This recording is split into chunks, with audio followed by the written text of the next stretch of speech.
Happy Monday, and welcome to another edition of Husker Online Headlines. Sean Callahan, Steve Sipple, Husker Headlines, brought to you again by our title sponsor, StayHome.Care.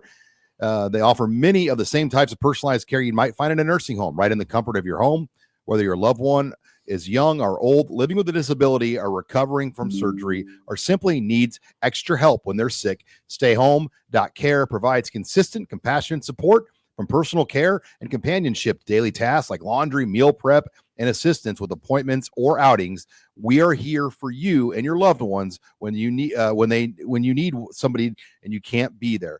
Go to StayHome.Care. Call them at 402-205-2233. That's 402-205-2233 to learn more about their services. Thanks again to StayHome.Care as our title sponsor. But man, what a weekend, Sip. We got a great show to get through here today. Oh, I mean, do we have some things to talk about? Yeah. Is it sort of like slow right now? Your personal life, you were talking about NBA with your family members with the big trades. We won't get into that stuff on this show, but and Bud Crawford going to fight Alvarez Canelo. That's official? Yeah, that's what Alex just sent me. I always never know on those fight reports. Oh, good point. You don't until like the ESPN guy, right? I mean, until somebody like legitimate. Alex is legitimate. Until Alex makes it official, then I'm skeptical. He made it official. Anyway, what do we got? Let's get into it because we got a lot to dive into. Let's get into headline number one. Nebraska gets its special teams coordinator, Mike Ekeler, the Blair, Nebraska product, who was with Bo Pelini for his first 3 years in Lincoln? Yeah, it's 2008 to 2010. So yeah, 3 years. He was here pre-Big Ten. Pre-Big Ten, and then he went to Indiana. But anyway, yeah, he played high school football in Blair. He was born in David City. He's 53 years old. His mom and dad live in Fremont, and what we've heard is that a lot of the reason he wants to come back because of family considerations. That's a big reason. He loves Nebraska. Again, 53 years old. He's been Tennessee special teams coordinator and outside linebackers coach since 2021. And just without going further into details, Matt Rule made a great hire. He's made some great hires. We'll talk about how much this staff has changed in the next segment. But, I mean, everything is happening so fast. I mean, I got to kind of pull back and just say, wow, you got Mike Ekeler. And they did it. I mean, about a month ago, this is where immediately where you went to. You thought that this was the guy. I mean, you were the first person in this market to really put Mike Ekeler out there in the way you did when this position opened. Well, I knew, here's why, Sean, because I knew he wasn't dead set on going back to Tennessee. And I know his mom and dad live in Fremont. I know how much he loves this program. And so, yeah, I threw his name out there on January 5th. And, it's been, Matt Rule has gone through a process of interviewing people and was taking his time. He could take his time. But yeah, we found out through the On3 Tennessee site. Yeah, VolQuest, Brent Hubbs, who also serves on the Tennessee football broadcast. So, oh, really? About as plugged in as it gets in Knoxville, confirmed that Mike Ekeler resigned from Tennessee. And we've since confirmed it. And he confirmed, obviously, that he was headed to Nebraska. And then we confirmed that on our end as well. So big scoop by our On3 colleagues at Tennessee to break that news this morning. I was driving the girls to school. You got to love that 7:45 a.m. Yeah, but it's good. I mean, you appreciate that it's out, and then again, take yourself out of it. Matt Rule hired Mike Ekeler. Matt Rule hired Dana Holgerson. I mean, it's big boy staff. Oh, it's gotten serious now. I mean, these are some big names. Yeah, and the energy that Mike Ekeler brings to the table. We've been around a lot of them, Sipple, on our time covering Nebraska. There aren't any more energetic, fiery people than Mike Ekeler. Look at this picture. He's got blood coming down his face. Yeah, he'll bring fire. And I appreciate you saying that. But to me, it's more about what he brings in terms of preparedness and X's and O's and accomplishments. I'll give you an example. I think you'd understand why this one jumps out. In the past 4 seasons at Tennessee has allowed 1 blocked punt and 0 blocked field goals. In 4 years, Tennessee has allowed 4 years. We saw 10 in Lincoln this year. In 1 year. In 4 years, Tennessee has allowed 1 blocked punt and 0 blocked field goals. We saw 10 in 1 season. And it all goes back. I mean, I think we've talked about it. It goes to a lot of things, but the snapper problem was probably where a lot of it started. And Matt Rule actually that's what he said. Yeah. Said that. But it's true. And so somebody has to be held accountable for that, because they needed to recognize the snapping issue before it got to where it got to.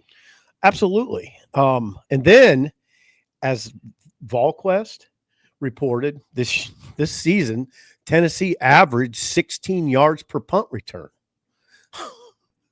Give me some of that. 16 yards per punt return. I mean, we haven't seen that at Nebraska since when? DeMornay Pearsonell. And what year was that? I mean, DeMornay Pearsonell. What year was that, Sean? 2014. 11 years ago. 14 was this really good year. Yeah. Come on, man. I mean, let's get this going. We honestly, other than DeMornay Pearsonell, like, who have been like the really good punt returners you can name post DeJuan Gross. Right. I mean, here's a stat. In the past 4 years, this is at Tennessee, he oversaw a unit that produced 1,320 punt return yards and gave up 162. Think about the ratio there. Compiled 1,320 punt return yards, gave up 162. Those are numbers. Those are real numbers. And Sean, that's in the SEC, and that's on a team that doesn't use starters on specials. Heupel doesn't like to. I think he's a rare. I think he'd be rare. I don't know. It's not like I do surveys on this stuff, but Heupel doesn't use a lot of starters or any starters, and uses a lot of walk-ons on special. You're always going to have like 5 to 8 core guys that almost play on all the units. Yeah. And that's, like younger players come up, like Isaac Gifford. That's how he started his career at Nebraska. Like, you find players like that. But yeah, it will be interesting to see. I always got the impression that Mike Ekeler, when he left here, he probably didn't really want to leave here. I mean, no, I don't think he did. I mean, it was, but it just, I don't know. He wasn't a good marriage with Carl. I don't know about all that. I'm not going. It didn't feel like it worked well with their style and his style. Yeah. And because that was obviously a very good staff. Bo had a good staff here. They did a great job. They won a lot of games. Eck went to Indiana and North Texas. Yeah, North Texas, and then ended up at Tennessee, where he's killed it. Wasn't he at Georgia too? Might have been. He's moved around a lot, but Tennessee the last 4 years, and he's killed it. He's killed it at Tennessee. All you really have to do is, or one thing that just throws a blanket over it, is they were in the college football playoff. You don't get to the college football playoff with shoddy special teams. I always remember this. He played for Bill Snyder at Kansas State. He was a special teams demon. Started out there in 2002 on that staff. Then he went to Oklahoma in 2003, 2004 as a GA, just low man on the totem pole. His duty was to pick up Bo Pelini at the airport. And he told Bo, and I remember Ekeler sharing the story, that, I might just be getting out of this. This is not for me. I didn't really, this is not fit. And Bo just said, hey, stick with me. I want to work with you. I know who you are. And so Ekeler followed Bo to LSU, was a GA there with him. Then came to Nebraska, got his breakthrough with that first position job. Then he went to Indiana. He went to USC for a year. He was at Georgia. He was at Georgia for 1 season or 2 seasons. North Texas, North Carolina, Kansas, back to North Texas. Then he's been at Tennessee. So he's a hustler. He has moved around a lot, but this is, I think, ultimately where he wants to be. Yeah, I think so too. And it's a tremendous hire. It's interesting. He's a really good recruiter. I don't know that he'll recruit here. Well, Matt Rule said that. Now, Dana Holgerson is not on the road, but he's heavily involved on campus when they get here. So there's a difference between driving around the schools and meeting with people than also playing a role when they're here on campus. Ekeler will play a role. No question. Because of his personality. I don't even know. I mean, I think most people that are listening understand what we're saying about his personality. He's got a great personality. He's a fun-loving guy. He's kind of crazy. He's still a workout demon at age 53. I remember the story here where he had somebody drop him off in Waverly and he ran to the stadium. So, well, one time, didn't he state patrol stop to check on him once? Yeah, during that run. No, it was not Waverly. It was the Ashland exit. What am I talking about? Far out. Yeah, it was more than 30 miles. It was 30-mile run. I thought it was I thought it was Seward. I thought it was the other way. Hell, it might have been Gretna, actually. No, it was the other side. No, it was definitely the other way. He used to run. Bo did this too, but Ekeler would do his runs, and it was like a full-out sprint. Yeah, and Bo was not going to keep up with Mike Ekeler. Trust me on that. I mean, there's no way. Bo ran, but not like Ekeler. On game days, though, Ekeler was notorious. At the hotel where they'd stay, I think he'd go on a downtown run outside. Oh, I'm sure he still does. Now, here's the thing. You know this. The position is very important in any program because he'll probably get the guys out of the gate every day. Usually that special teams meeting leads off the day. The special teams coach is tremendously important because he deals with all positions. It's not just a few, it's not just one position group. It's all of them. So the effect a special teams coordinator can have on a team is monumental. Again, I'd say this is it's an A+ hire. And it's not just, oh, come on, Sipple, you got personal bias. No, it's not personal bias. Look at what he did at Tennessee. I mean, just look at the numbers. They did allow a punt or a kickoff return for a touchdown this year. Vandy got him. But, by and large, I read the numbers. He had a freshman kicker, Max Gilbert, who was 20 of 26. That's pretty good, right? Tennessee this season pinned 17 punts inside the 10, 17 punts inside the 10, which ultimately led to 4 safeties. They had a great year on specials. And the reality at Nebraska is with the NIL era and the resources they had access to, they never should have been in the position they were in with the issues they dealt with. Right. I mean, so what I'm suggesting here is it seems like at Nebraska, we've gotten to a point where I shouldn't speak for everybody, but it just seems pervasive to me. We've gotten to a point where you just want special teams to be acceptable. Just they don't get you beat. That's not the way to live. No, it's not the way to reach the college football playoff. How about excelling in special teams? How about averaging 16 yards per punt return? How about that? Like Tennessee did this year. How about having no kicks blocked? Like Iowa realizes they don't have a lead offense. They make up for it with special teams. Why can't Nebraska do that? Why just settle for, oh yeah, we're all right. No. Ekeler won't come here and say, hey, Sean, we just want to be okay.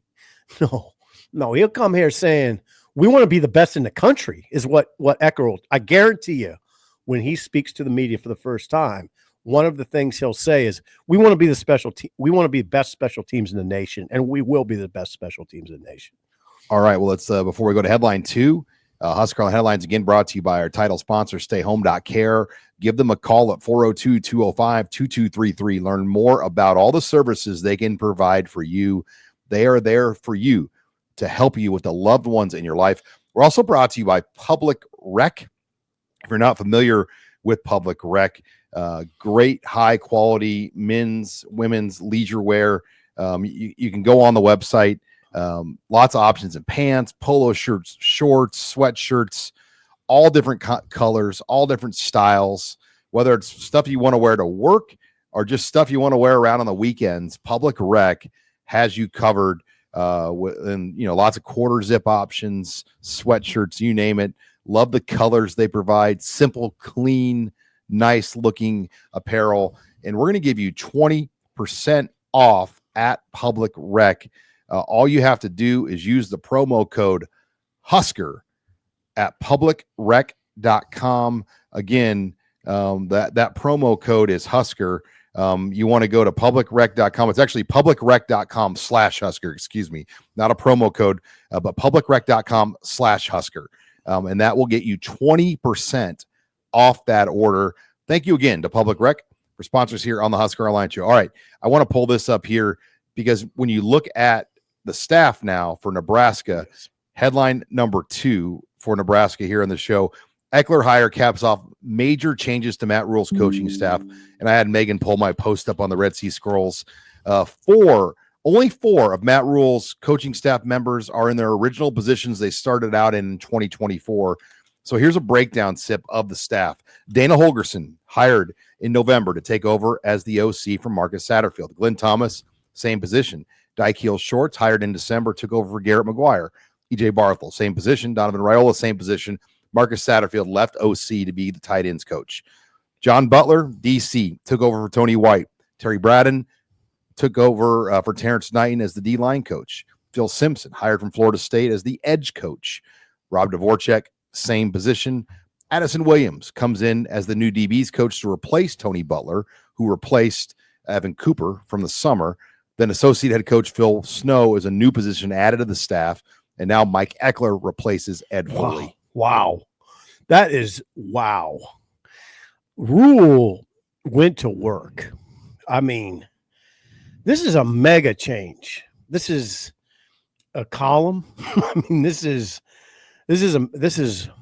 all happened kind of fast. So in fact, I had a reader say, why haven't you sized this up? It's kind of been we've been pretty busy because it was incomplete. Now it is complete. Yeah. But we've been dealing with transfer portals. One of our users, loose cannon. Yeah, he goes, Matt Rule is arguably the first coach at Nebraska that has been willing to change his staff for the betterment of the program.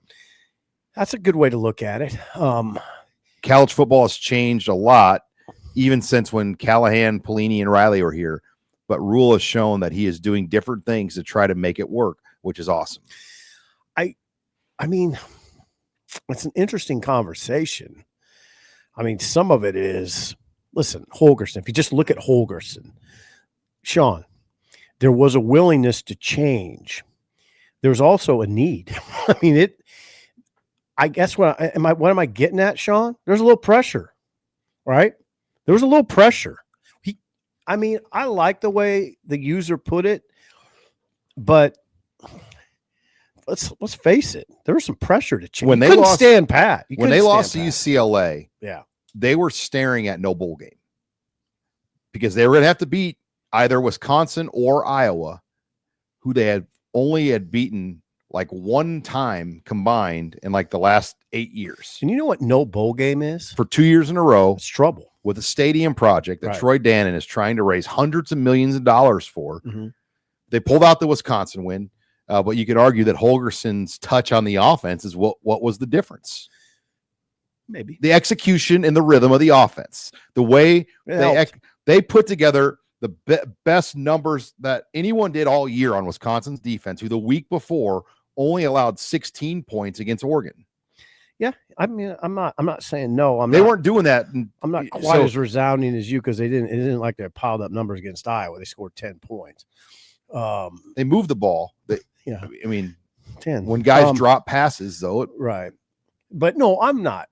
No, I'm talking about the Wisconsin game. Yeah, that put them over. They put 10 points up in the first half on Iowa. It was 10-0. Right. And when I say trouble, I don't mean Rule was in trouble, like job trouble, hot seat trouble, but Rule would have been in trouble in the sense that he's got to sell progress to the fan base and to recruits and his current players.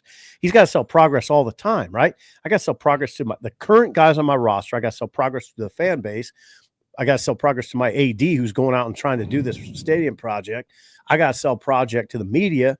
How do I sell it if I don't go to a bowl game? How do you do it, Sean? You don't. It's hard. You'd have to be pretty crafty to do that. So the bowl situation was huge, and the staff changes. I mean, you hear a lot about Holgorsen. You're going to hear a lot about Ekeler. That kind of leads it, right? That's the lead paragraph. Holgorsen and Ekeler. That's huge changes. Well, and also the bowl game thing was big just to get some excitement to keep raising money for NIL. Right. Because no one is going to write checks to something they think is not working. That they think is kind of stagnant and not working. Like rich people have a lot of money, but they get rich by making smart decisions with their money. Mm-hmm. And they're not going to just give you money for the betterment of the cause unless they believe that it's working. This is amazing what I'm staring at on the screen.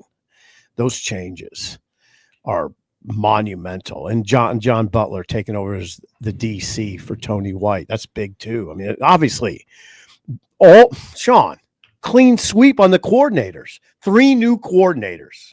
I still go back to when Rule was hired. The amount of time he had to put it all together was not much. Right, because it was late in the process. It was, well, yeah, and that's when coaching jobs happen, though. Like, you get hired around Thanksgiving, but Matt Rule had been out of college football, so it wasn't like he was leaving a college job where he could just transport the whole operation with him. Nope. Or the key parts of the operation. Yeah, it's hard to do that. He had to, from soup to nuts, rebuild Nebraska football.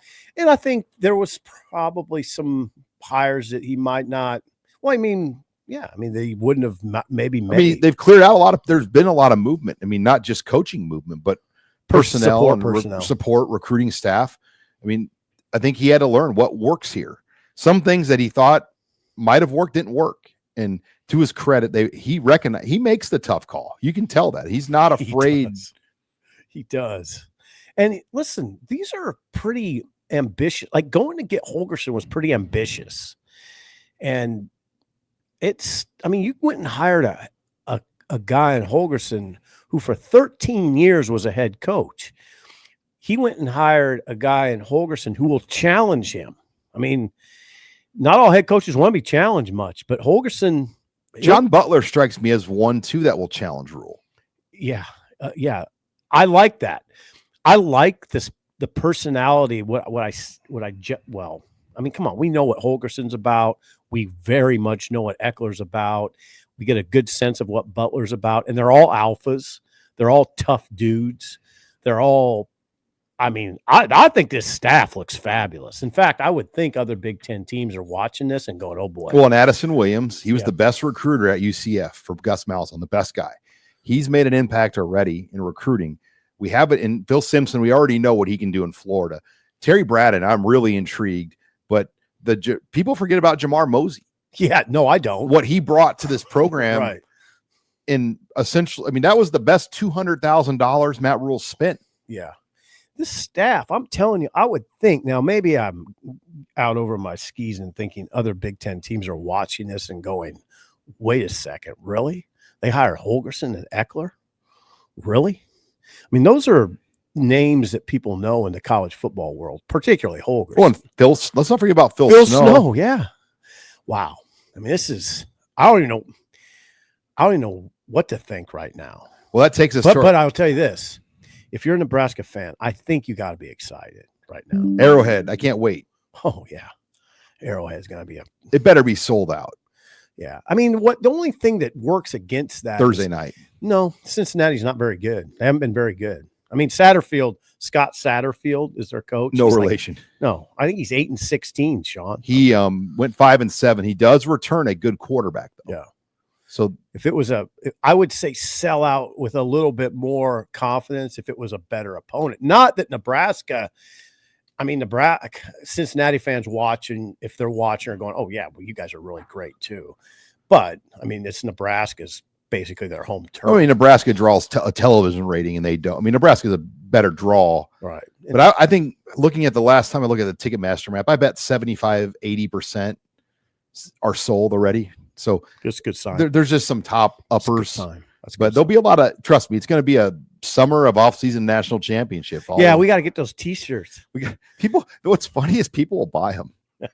We're not doing that. Should we show up for a show wearing Nebraska off-season national champions again? I don't think Rule would find that all that funny. Well, maybe not Rule, but some people would. Get a hat. Yeah.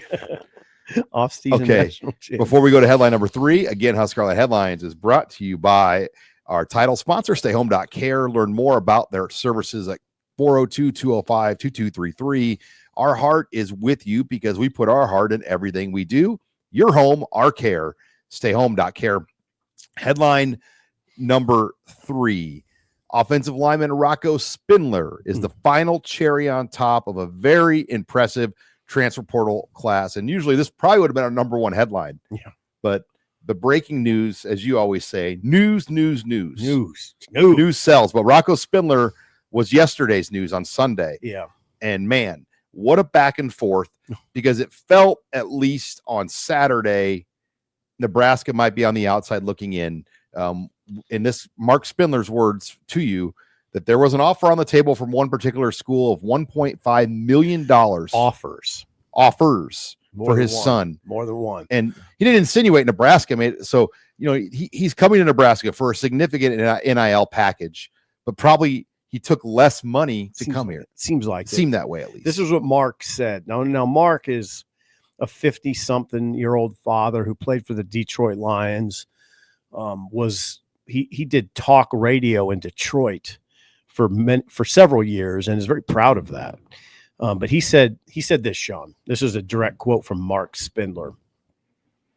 I mean, there were $1.5 million offers on the table, but that was to go somewhere and maybe not win. But when those bumps and bruises and losses start to mount, it doesn't matter how much money you have. It's about winning. And then he goes on. He said, if you're good enough, the money was going to be pretty much equal wherever you went. And basically it was equal, but there were 1 or 2 places that were just ridiculous. Meaning 1 or 2 schools drove up the market, right? We think Virginia was one of them. Yeah. Sounds like it. And, when you heard that initially Saturday, a lot of people just thought, well, I mean, who's turning that down? Well, he did.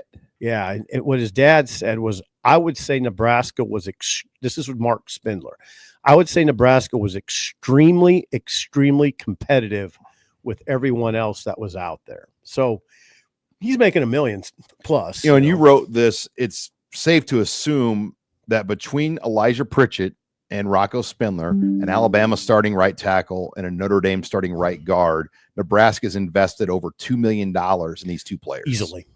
That's a safe estimate. Yeah, easily. Yeah. And another thing now, as you look, 16 portal additions, this being the latest, Rocco Spindler.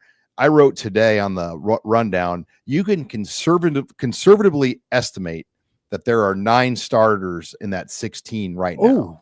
And I'll go through them, and I want your you wrote that today? In the rundown, yes. Okay. Things are moving fast, Sean. So, okay, I'm just going to throw a name at you and tell me what you think. 16 transfer starter or 2 deep guy. Okay. Williams Winery. God, I hope he's a starter coming off the edge. Yeah. Elijah Pritchett. Starter. So we're at 2. Rocco Spindler. Starter. 3. Dasan McCullough. Starter. That's 4. These are, I'm going to say, all probable. Okay. Yeah. Dane Key. Yeah. Starter. We're at 5. Yeah. And Isaiah Hunter. Yeah. We're at 6. Justin Rhett. Probably too deep. To be determined. But you could start. I didn't count him in my 9. Mm-hmm. Hardly Gilmore. Right on the cusp. But I didn't count him in my conservative 9. Yeah, it just kind of depends on if it's 4 wide or 3 wide or what it is. So right now we're at 1, 2, 3, 4, 5, 6. Marcos Davilio, no. Gabe Moore, probably not. Kevin Galick, starter. Starting long snapper. That's 7. Yeah. Jalen George, undetermined, but probably you can't project him. Can't put him in there. No. Andrew Marshall could be a starter. Yeah. I didn't put him in my conservative 9. Yeah. Okay. That's a conservative. Yeah. You're being conservative. I don't want to oversell here, but he could easily be the starting punt returner. Mm-hmm. Now, Matt Rule wouldn't say that. Mm-hmm. Marquise Watson, Trent, linebacker, starter. So we're at 8. Jameer Khan, corner, coming in. Close. I mean, it's conservative. I'd say keep him off the 9. And then Jack McAllister's my 9th. Starter. So yeah, I think you nailed it. Of our 16 guys that I just went through, I think you can conservatively say that 9 are, if you were to put like a Vegas money line on it, would be favored to start.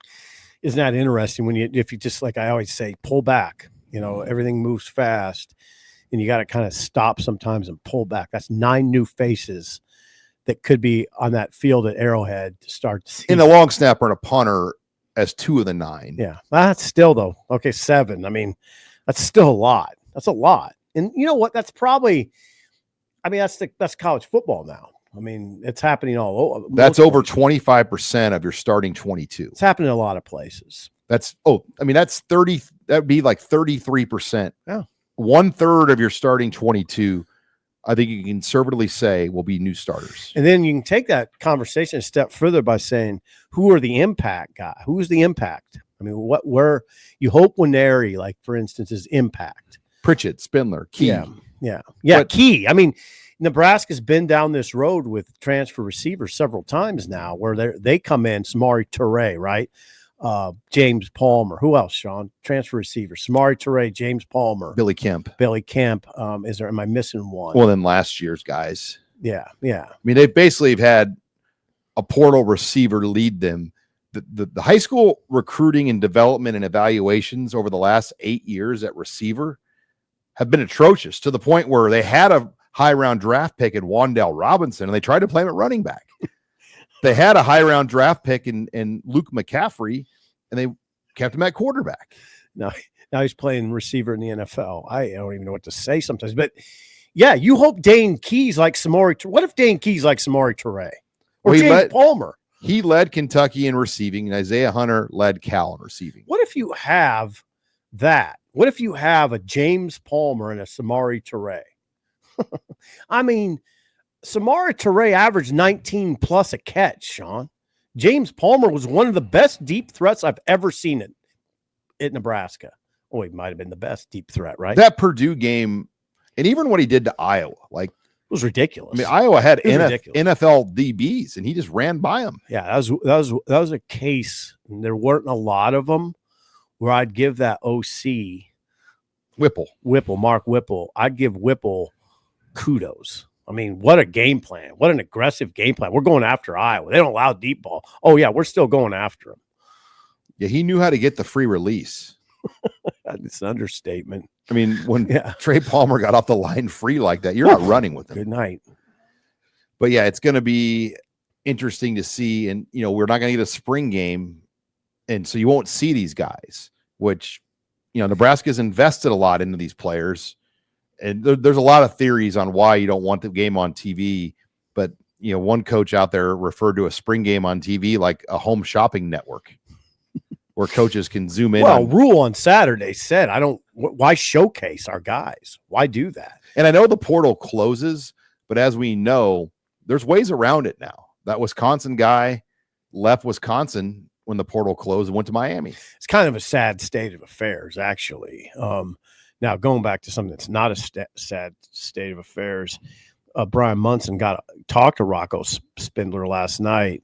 Rocco, it's been a whirlwind for Rocco. If you think about his life since the national title game, he says he's just lived out of a duffel bag for a month.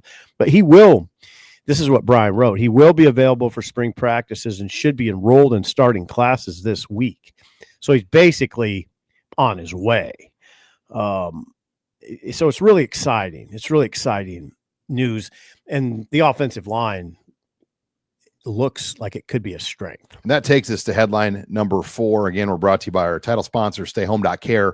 Give a call at 402-205-2233 to learn more about the services they can offer you and your loved ones. It's never too early to call to learn more about StayHome.Care. Headline number 4. Let's assess the new O-line with Spindler and Elijah Pritchett from Alabama worked into that. And let's project the starting 5. So left to right, left tackle, Elijah Pritchett. I would think so. I mean, Rule made it pretty clear that nobody's handing people jobs here. But yeah, I mean, that's what they're bringing. Okay, and she's got the list pulled up here. So left guard, I think, is the question right now, because you could go a lot of ways there. Henry Latoski could play left guard. Justin Evans could play left guard. What about Turner Corcoran? Yeah, good.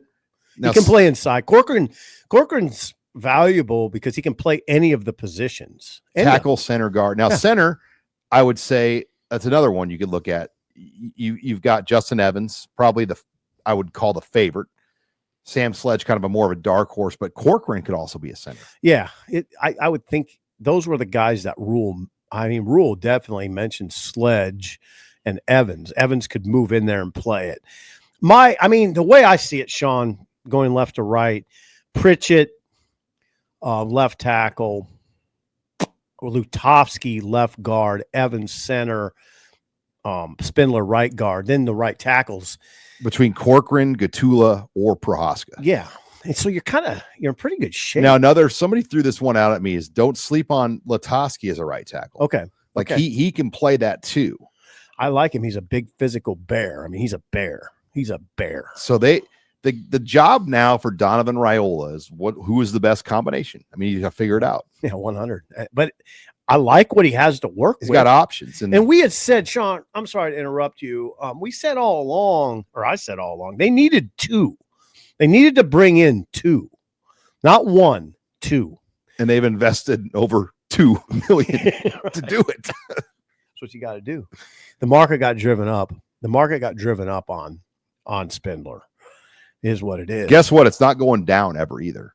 I know. It never does. Like this thought of this is what it is. It's going to keep going up. Yeah. And the question is, will the money be there at these places? There's some schools that would look at this and go, we can't pay a right guard $1.5 million. I mean, we can't do it. But do you want to try to play at the top, or you just want to be 7-5? Yeah. Well, and I say it, and I understand people probably get tired of it, but you're chasing Ohio State, Oregon, Michigan, Penn State. Yeah. You're chasing money. USC. Yeah, they don't play around. They're not playing. They're not playing around. The Penn State, I think, is the number one team in the country going into next year. Okay, Ohio State just won it, but I'll take Penn State right now. Especially Ohio State losing all these guys. They lose both coordinators and their offensive line coach.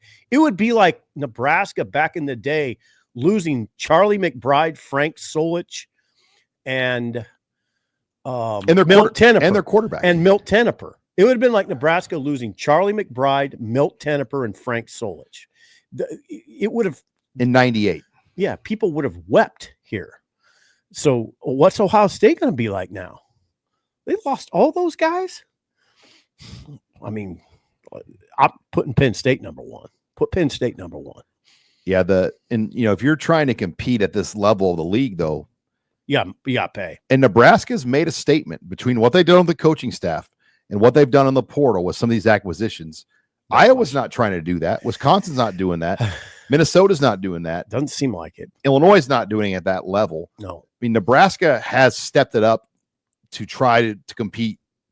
Now, Nebraska fans are going to watch this, Sean, and go, okay, is it going to pay off?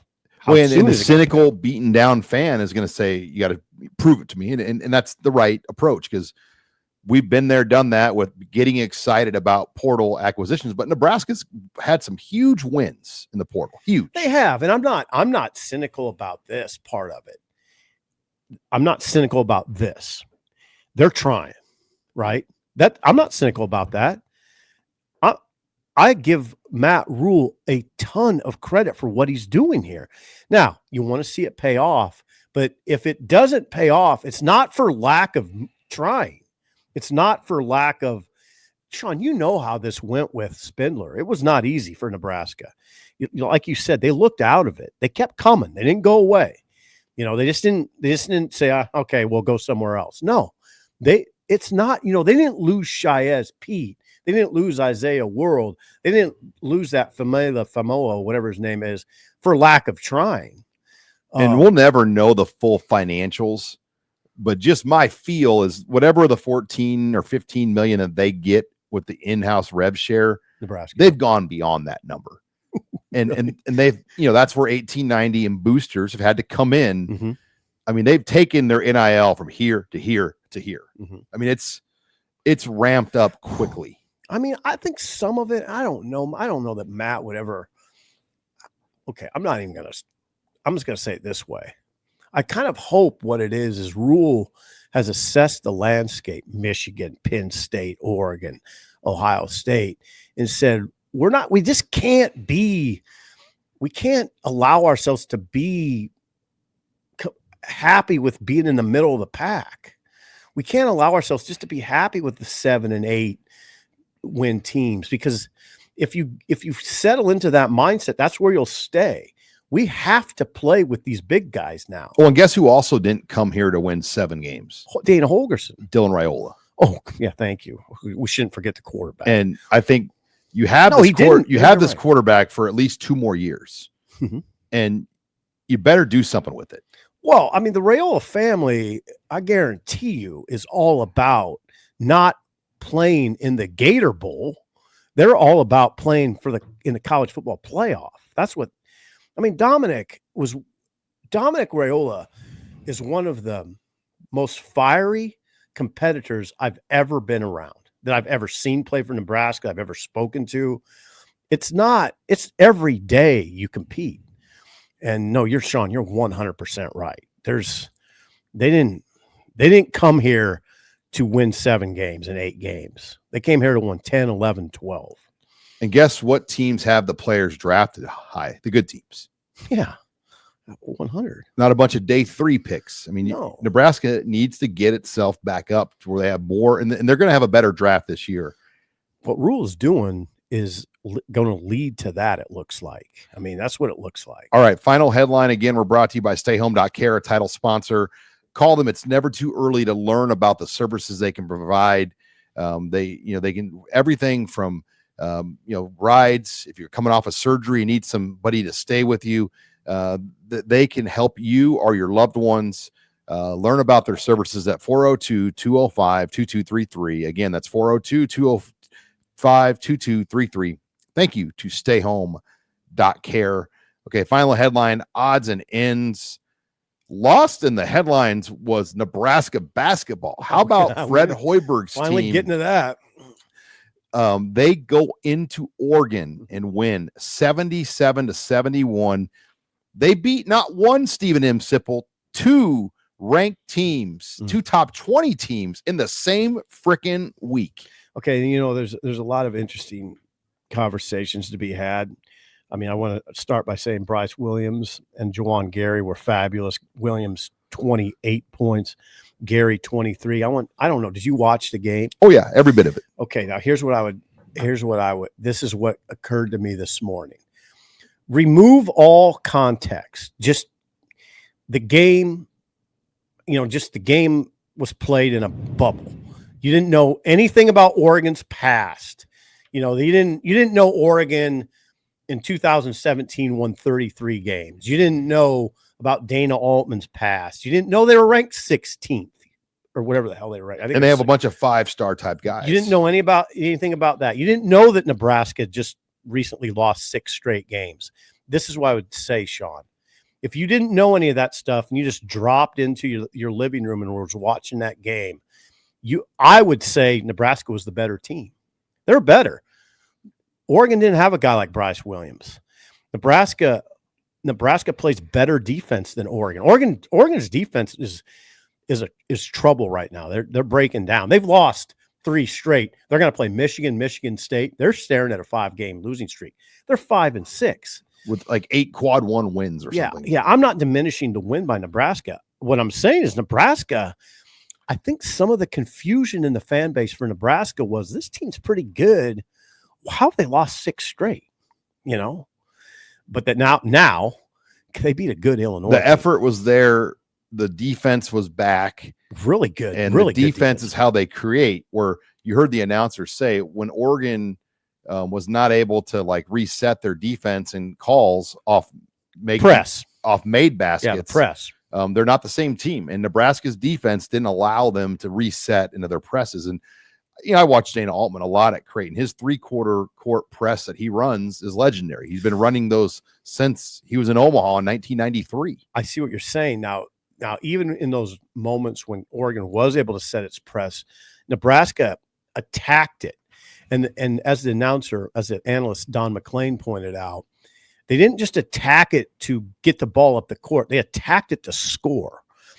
I mean, Fred did I'd say a marvelous job of getting his team ready to attack.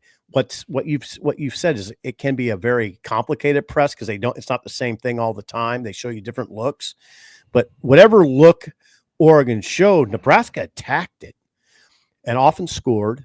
And I don't know, you give credit to Sam Hoiberg, you give credit to Bryce, you give credit to Raleigh.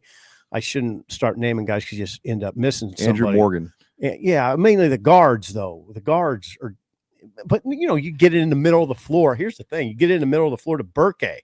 Burke's a big, but he handles the ball well. So yeah, and that's a blow to Dana Altman. Oh yeah, they showed Dirk, our buddy Dirk, our friend Dirk, goes to the Altman, Beatrice Husker lunches. Yeah. My mom was college roommates with Reba Altman for 3 years. Mm-hmm. So, and my dad played football with Dirk. So we've known the Altmans for a long time. And look, they're Nebraskans. They love Nebraska. He never had the opportunity to coach here, but that game meant a lot to him. Yeah. And I'll tell you what, I'm sure what he came away thinking is, boy, Nebraska's got it. Bryce Williams, 27 against Illinois, 28 against Oregon. He had a 4-game stretch or so where he kind of wasn't himself. It didn't seem like, but boy, he came roaring back. I just wonder, I don't expect him to be first team All Big Ten because that's basically like an NBA team. Are you sure about that? Yeah, just because it's hard. There's 18 teams. I know. I just have to look. And they always go to the Blue Bloods on those deals, always. And God, how do you keep him off? If they keep winning, he'll have a chance. But again, there's always somebody from like Purdue or Michigan State that take those spots, or Michigan, or a team like that, Indiana maybe. So Nebraska doesn't garner a lot of respect in those type of deals. I don't see many guys in this league that score like that. I would say Bryce is for sure second team or better. I like the NBA discussion, and this is where I'm like Hubie Brown of the local market. I just don't see why he can't play in the NBA. I don't. Somebody's have to convince me why he can't play. Yeah, if Delano Batten is still playing, and he's a lethal shooter, Sean. And he's got a beautiful, pure shot. Like, come on, you know basketball.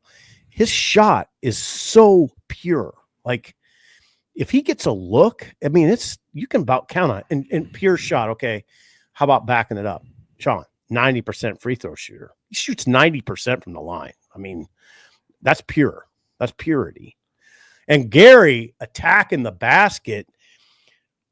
He's just decided. Now I know what his deal is. He wants badly to play in the NCAA tournament again, and he attacks the basket. He's a 6'6" guy that plays like he's like 6'9". Yeah, he's vicious attacking the rim. He's vicious. I almost did a double take. I'm like, God, he's only 6'6". He's only 6'6". Bryce is 6'7". And those are your two guys. I can't believe if I were the head coach, there wouldn't be many instances where they're not on this floor at the same time.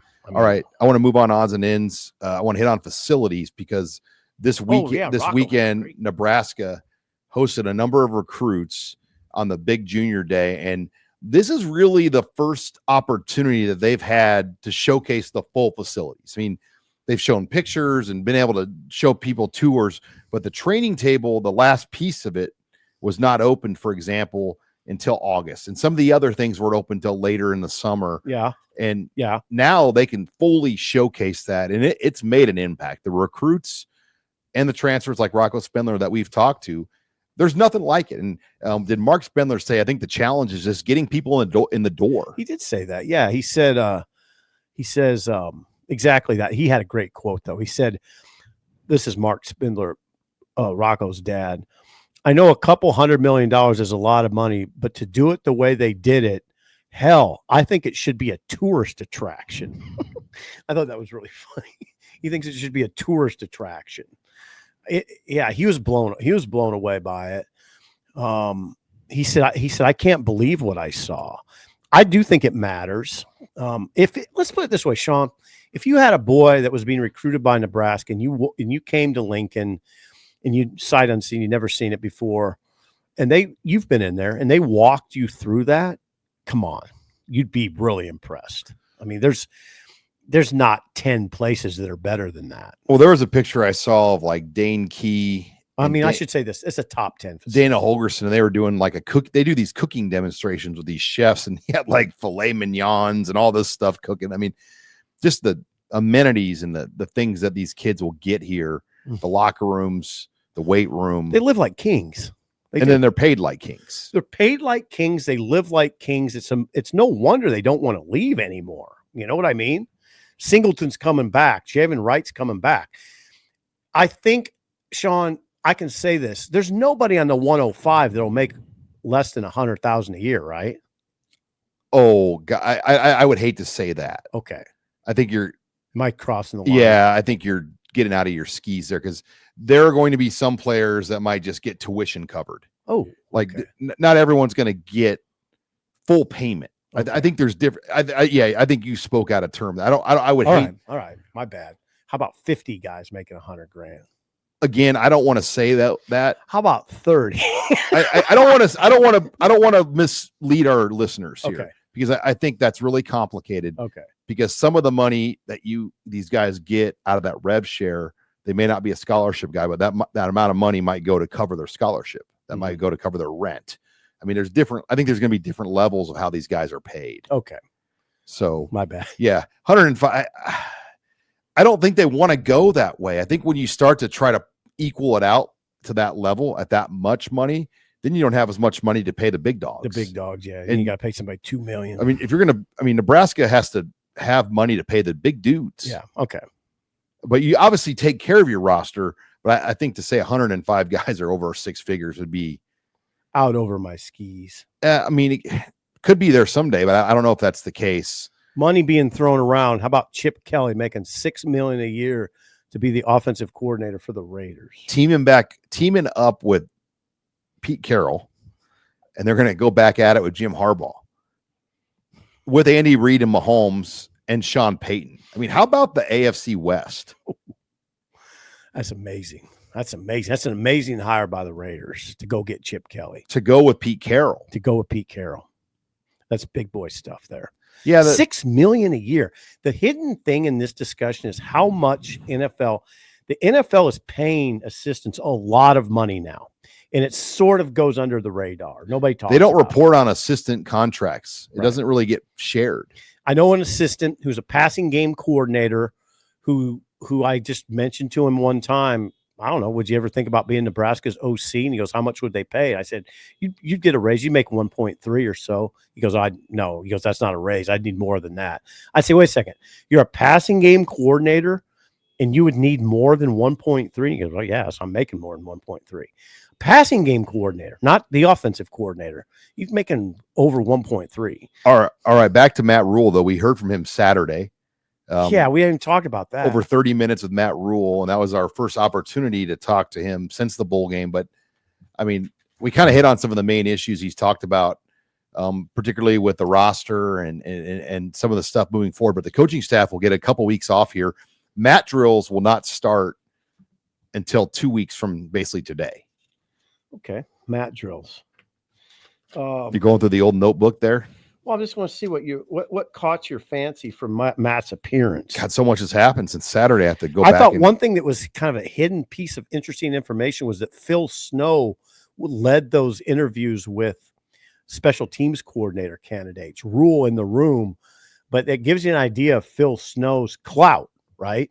That Phil Snow led the interview with these guys. He's kind of he's the associate head coach, kind of somebody that Matt Rule really leans on.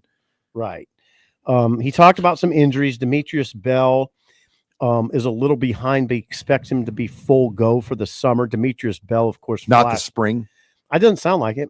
Turner Corcoran, Prohaska, Latowski, Tyler Knack, Carter Nelson. Yep. Injuries. And I don't know which of those guys. He said Knack could be back in the spring.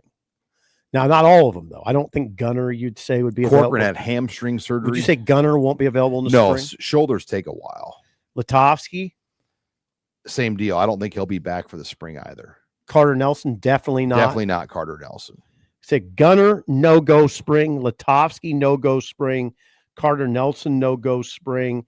Turner Corcoran, are you saying no-go spring? Well, he had hamstring surgery a couple weeks ago. So that's tricky. I mean, it doesn't seem like that's something that you'd want to rush back on. It's not. Hamstring surgery itself sounds awfully painful. Knack would be back in the spring. He talked about he was asked who the principal centers are.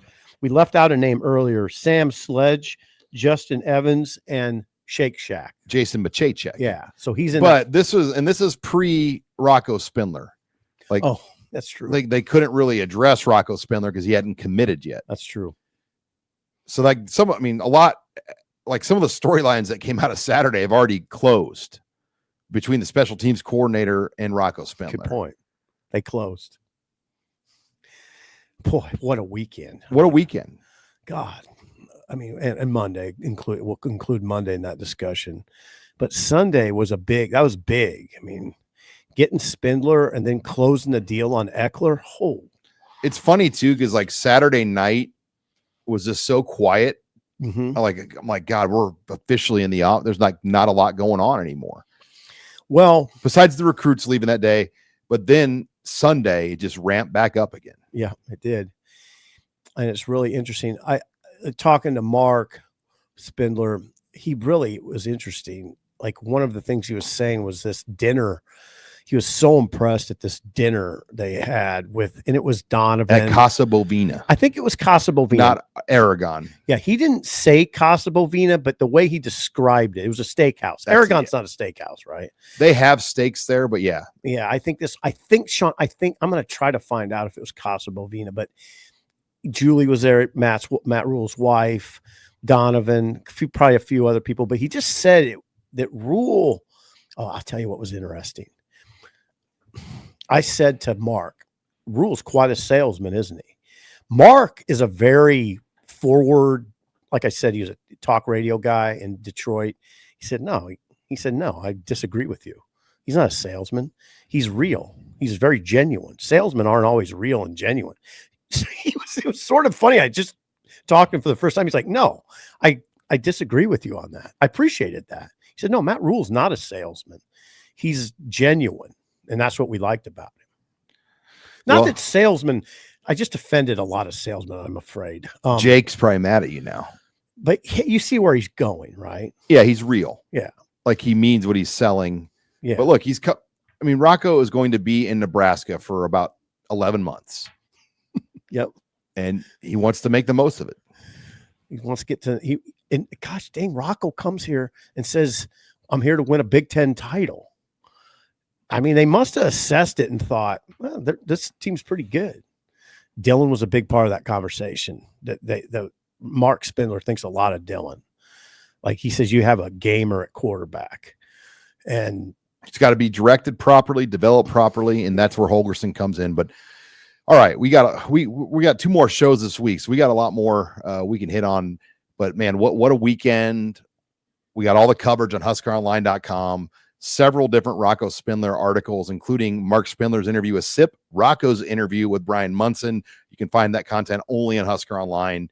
Advise you to check it out, sign up, try us out, get your first week for $1 at Husker Online. For Steve Sipple, I'm Sean Callahan, signing off for Husker Online Headlines.